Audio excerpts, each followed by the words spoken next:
জাতিসংঘ সাধারণ পরিষদের ৮০তম অধিবেশনের মঞ্চে যখন বাংলাদেশের রাজনৈতিক ভবিষ্যৎ ও আন্তর্জাতিক সম্পর্ক নিয়ে আলোচনা হতে যাবে, ঠিক তখনই নিউ ইয়র্কে ঘটে গেল এক চাঞ্চল্যকর ঘটনা।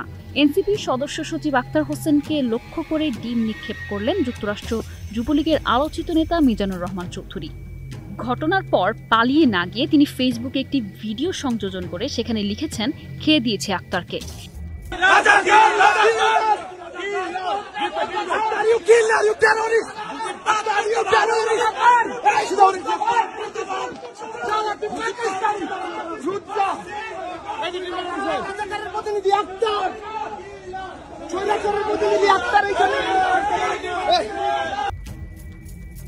শুধু এখানেই শেষ নয়, আটক হওয়ার পরও কারাগার থেকে নিজের শেখ হাসিনার কর্মী পরিচয় দিয়ে ফেসবুকে জয় বাংলা স্লোগান দেন তিনি।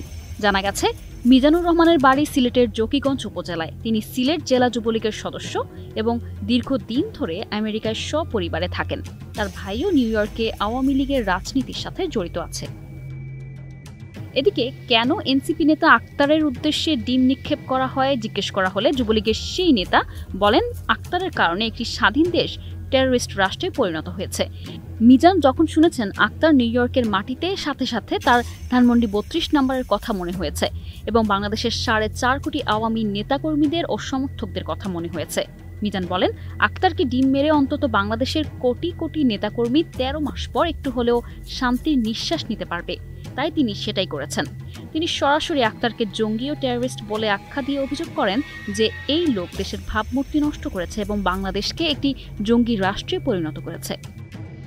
তাসনিম জারার প্রসঙ্গ টেনে মিজান বলেন, সে আমার এক হাত দূরত্বে ছিল, চাইলে আমি অনেক বড় কিছু করতে পারতাম, কিন্তু করিনি, কারণ আমাদের দল সে শিক্ষা দেয় না, এটা আমাদের আদর্শের অংশ না।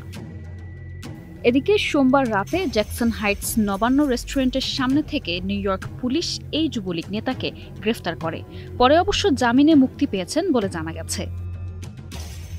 এই ঘটনার জেরে সামাজিক মাধ্যমে মিশ্র প্রতিক্রিয়া দেখা দিয়েছে। কেউ বলছেন এটি রাজনৈতিক প্রতিবাদের চূড়ান্ত অবক্ষয়, আবার কেউ বলছেন দলীয় পরিচয়ের আড়ালে হিংস্রতা এখন আদর্শের নাম নিচ্ছে। আন্তর্জাতিক পরিমণ্ডলে জাতিসংঘের মতো গম্ভীর কূটনৈতিক মঞ্চের আশেপাশে এমন ডিমকাণ্ড কেবল দেশের ভাবমূর্তিকেই প্রশ্নবিদ্ধ করে না, বরং প্রবাসেও রাজনৈতিক সহনশীলতার অভাবকেই নগ্নভাবে তুলে ধরেন, এমনটাই মনে করছেন বিশ্লেষকরা।